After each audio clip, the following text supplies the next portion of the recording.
నమస్తే, welcome to our channel. నేను Priyanka Rao. AP రాష్ట్ర ప్రజలు సంతోషంలో మునిగి తేలుతున్నారు, సంబరాలు చేసుకుంటున్నారు. ఎందుకు అంటే రెండు సంఘటనలను బేస్ చేసుకొని. ఒకటి, పార్లమెంట్లో అమరావతి చట్టబద్ధతకి సంబంధించి బిల్ పాస్ అయింది. దీనికి అందరూ ఆమోద ముద్ర వేశారు. కానీ ఇప్పుడు ఏపీ శాశ్వత రాజధాని అమరావతి అంటే ఆంధ్రప్రదేశ్ పునర్వ్యవస్థీకరణ చట్టం 2026కు గౌరవనీయులు శ్రీమతి ద్రౌపది ముర్ము గారు ఆమోద ముద్ర వేశారు. ఇదొకటి. రెండోది, ఎప్పుడైతే ఒక నమ్మకం ఏర్పడిందో, అంటే ఇదే రాజధాని, ఇక ఈ ప్రభుత్వమే ఉంటుంది, ఇక మనకి తిరుగులేదు, పెట్టుబడులు పెట్టచ్చు అని ఎప్పుడైతే పారిశ్రామికవేత్తలు నమ్మారో, ఇప్పుడు వారందరూ కూడా తరలి వస్తున్నారు, క్యూ కడుతున్నారు. ఇంకా ఆంధ్రప్రదేశ్ అభివృద్ధికి రుణాలు ఇవ్వడానికి కూడా బ్యాంకులు సుముఖంగా ఉన్నట్లు తెలుస్తోంది. మరి ఈ అన్నిటినీ బేస్ చేసుకుని రాష్ట్ర ప్రజలు సంతోషంగా ఉన్నారు. చంద్రబాబు నాయుడు గారు కూడా ప్రధానమంత్రి గారికి, ద్రౌపది ముర్ము గారికి, అలానే ఆంధ్ర రాష్ట్రానికి సపోర్ట్ చేసిన ప్రతి ఎంపీకి అందరికీ కూడా కృతజ్ఞతలు తెలుపుతూ ఒక లేఖను రిలీజ్ చేశారు. సో ఈ శుభ పరిణామాన్ని ఎలా చూడాలి అనేది మనం డిస్కస్ చేద్దాం. అంతా మాట్లాడడానికి ప్రముఖ పొలిటికల్ అనలిస్ట్ డివి శ్రీనివాస్ గారు ఉన్నారు. ఆయనతో మాట్లాడదాం. నమస్కారం సార్. నమస్తే. అంటే పార్లమెంట్ లో బిల్ పాస్ అయిపోయింది. మనం ఆర్కే గారు మాటలు తీసుకుంటే బిల్ పాస్ అయిపోయింది, ఇంతటితో అయిపోయిందా అన్న పాయింట్ ఆఫ్ వ్యూలో ద్రౌపది ముర్ము గారు కూడా ఆమోద ముద్ర వేసేశారు. సో ఎలా చూడాలి అంటారు ఈ శుభ పరిణామాన్ని?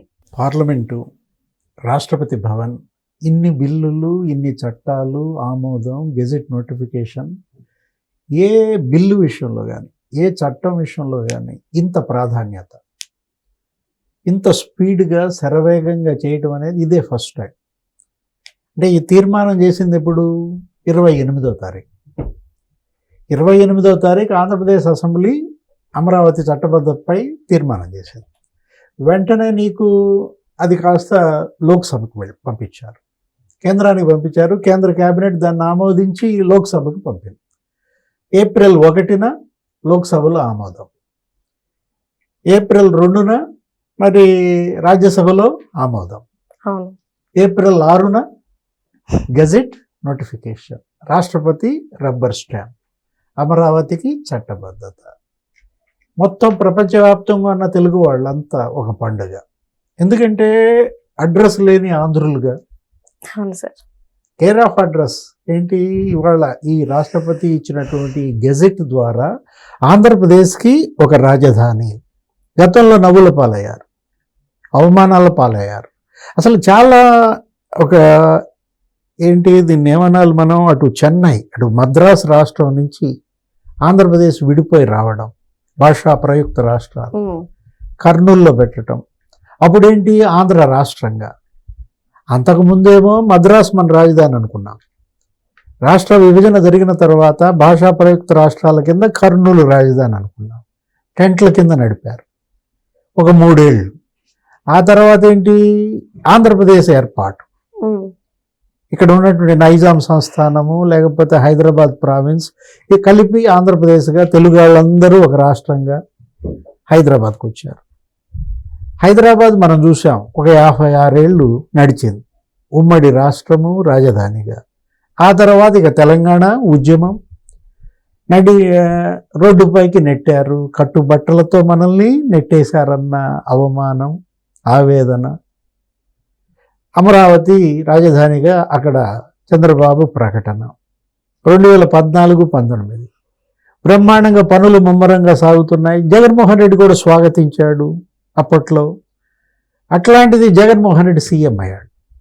సీఎం అయిన వెంటనే మళ్ళా అతను అమరావతిపై పగ. అవును సార్. 3 ముక్కలు చేశాడు.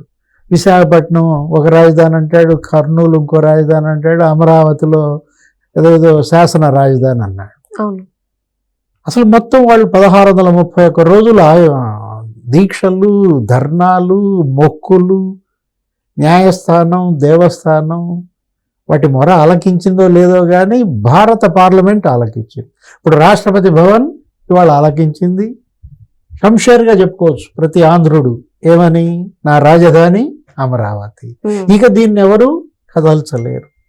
ముఖ్యమంత్రి చంద్రబాబు కూడా అన్నారు కదా, అంగుళం కూడా అమరావతిని ఎవరు కదల్చలేరు.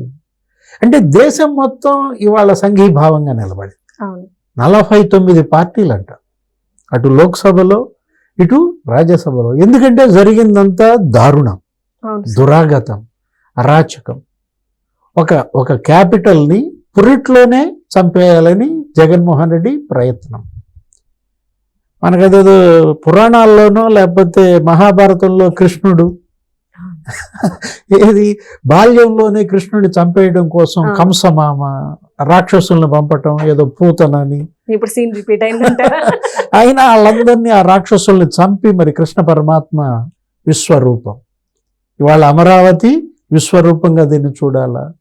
జగన్మామ మరి కంస వధలాగానే జగన్ పార్టీ వధ. ఇప్పుడు ఇవాళ దీనివల్ల ఏంటి, ఒక భరోసా. ఏది అవమానాల నుంచి అధిగమించటం సరే. ఇప్పుడు నిశ్చింత ఇది మీరు ఇందాక ఆర్కే వ్యాఖ్యలను కూడా గుర్తు చేశారు. ఇల్లు అలకగానే పండగ కాదు, లేకపోతే సంబరాలు చేసుకోవటం కాదు. 3.5 ఏళ్లలో మీరు ఈ పనులన్నీ కంప్లీట్ చేసుకోవాలి. ఏది ఇవాళ కన్స్ట్రక్షన్ శరవేగంగా జరగాలి. ఇప్పటికెంత అయిపోయింది, దగ్గర మరి 2 ఏళ్ళు అయిపోతున్న దీంట్లో. అక్కడ ఉన్నటువంటి హైకోర్టు, సెక్రటేరియట్, లేకపోతే అసెంబ్లీ, ఆ ఐకానిక్ టవర్స్ నిర్మాణం ఇప్పుడు మొత్తం ఒక 5-6 కంపెనీలు చేస్తున్నాయి. అవన్నీ పనులు ఇవాళ శరవేగంగా చేయాలంటూ మొత్తం రోడ్లు కానీ పెట్టుబడులు వస్తాయి. అంటే ఇప్పుడు ప్రెసెంట్ చూస్తే ఎప్పుడైతే చట్టబద్ధత అయిందో, ఇది అయిన తర్వాత ఇటు గూగుల్ డేటా సెంటర్ శంకుస్థాపనకు కూడాను ముహూర్తం ఖరారైపోయింది. ఇక రుణాలు ఎలా తీసుకోవాలి, అభివృద్ధి టైంలో రుణాలు అవసరం ఎట్లా వస్తాయన్న టైంలో కూడా ఇప్పుడు బ్యాంక్స్ కి కూడా ఒక నమ్మకం కలిగింది. రుణాలు ఇవ్వడానికి వాళ్ళు సుముఖంగా ఉన్నట్లు తెలుస్తుంది. ఇంకా కొన్ని కంపెనీలు కూడా ఏపీకి క్యూ కట్టడానికి రెడీగా ఉన్నట్లు తెలుస్తుంది. అంటే నిజంగా ఆర్కే గారు చెప్పినట్టు అభివృద్ధి చెందుద్ది అంటే నెక్స్ట్ స్టెప్ టీడీపీ వాళ్ళు వేసేసారా? అంతే కదా. ఇప్పుడు దగ్గర 43,000 కోట్లతో ఇప్పుడు అక్కడ పనులు జరుగుతున్నాయి. ప్రధాని మోడీ వచ్చి 63 కోట్ల పనులకి 63,000 కోట్ల పనులకు శంకుస్థాపన మరి భూమి పూజలు చేశారు. నిర్మలా సీతారామనే వచ్చారు, కేంద్ర ఆర్థిక మంత్రి, ఫైనాన్స్ సిటీ. అవును సార్. 15 బ్యాంకుల నిర్మాణం జరుగుతుంది అక్కడ. నీకు ఇక్కడికి వచ్చేసరికి నీకు బిట్స్ క్యాంపస్ వచ్చింది. ఏది అక్కడ దగ్గర 1000 కోట్లతో బిట్స్ పెడుతున్నారు. నెక్స్ట్ అక్కడ ఎస్ఆర్ఎం ఎక్స్టెన్షన్ 100 ఎకరాల్లో, విట్ ఎక్స్టెన్షన్ 100 ఎకరాల్లో, మొత్తం అంతా కూడా ఒక ఎడ్యుకేషన్ హబ్గా మారుతుంది అనమాట. అక్కడ ఏంటి నీకు అటు ఒక 189 కిలోమీటర్లతో నీకు 6 లేన్ ఔటర్ రింగ్ రోడ్ వాళ్ళ ప్రణాళిక మాస్టర్ ప్లాన్ రెడీ చేస్తున్నారు. నెక్స్ట్ 54 కిలోమీటర్లతో ఒక ప్రత్యేక రైల్వే లైన్ ఎర్రుబాలు నుంచి నీకు నంబూరుకు అనమాట. అతిపెద్ద రైల్వే స్టేషన్ నిర్మాణం, ఒక ఇంటర్నేషనల్ ఎయిర్పోర్ట్ కూడా కట్టాలని ఒక green field express highway already begin అయిపోయింది. ఏది నీకు హైదరాబాద్ నుంచి అమరావతి ఇటు ఖమ్మం మీదుగా నీకు ఒక గ్రీన్ ఫీల్డ్ ఎక్స్ప్రెస్ హైవే కూడా సిద్ధం. అంటే ఇప్పుడు ఇక్కడ మనం తీసుకోవాల్సింది ఆ సెక్రటేరియట్ ఏంటి, 5 టవర్లు అనమాట, దగ్గర 5,000 కోట్లు. హైకోర్టు అదొక 1,400 కోట్లు అనమాట. నెక్స్ట్ ఇది అసెంబ్లీ అదొక 1,400 కోట్లు. మొత్తం ఇంతవరకే ప్రభుత్వ సముదాయాలే నీకు దగ్గర ఒక 9,000 కోట్లతో వర్క్స్. అంటే ఇప్పుడు ప్రభుత్వ పరమైనటువంటి పనులకు నిధుల కొరత లేదు, కేంద్రం ఇస్తోంది నిధులు. 15,000 కోట్లు గ్రాంట్గా ఇచ్చేసిందమ్మా.